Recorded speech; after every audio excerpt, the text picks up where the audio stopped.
দেশকে যারা অস্থিতিশীল করার চেষ্টা করছে তাদের ডেভিল হান্ট অপারেশনের আওতায় এনে গ্রেফতার করা হবে বলে জানিয়েছেন স্বরাষ্ট্র মন্ত্রণালয়ের সিনিয়র সচিব নাসিমুল গনি।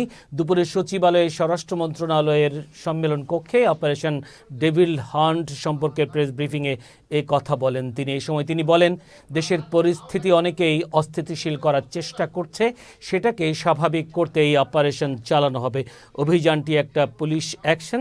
আগামী 11 ফেব্রুয়ারি মানবাধিকার ও পরিবেশের উপর গুরুত্ব দিয়ে আইন প্রয়োগ নিয়ে কর্মশালা করা হবে বলেও এ সময় জানান স্বরাষ্ট্র সচিব। দেশে স্টেবল অবস্থাকে আনস্টেবল করার চেষ্টা করা হচ্ছে, সেটাকে আমরা নিউট্রালাইজ করব এবং এর জন্য আইন অনেক পন্থায় যে ব্যবস্থা নেওয়া দরকার সেগুলো নেব আমরা ইনশাআল্লাহ। সেটার জন্য সকল বাহিনীকে প্রস্তুত করা হয়েছে, ব্রিফিং করা হয়েছে এবং তার কাজও চলমান রয়েছে। আমরা আইন প্রয়োগের সাথে যারা জড়িত সকল মহল, যেমন পুলিশ রয়েছে, এখানে ম্যাজিস্ট্রেট রয়েছে, ডিস্ট্রিক্ট ম্যাজিস্ট্রেট রয়েছে, চিফ জুডিশিয়াল ম্যাজিস্ট্রেট রয়েছে, এখানে একজন প্রসিকিউটর রয়েছে,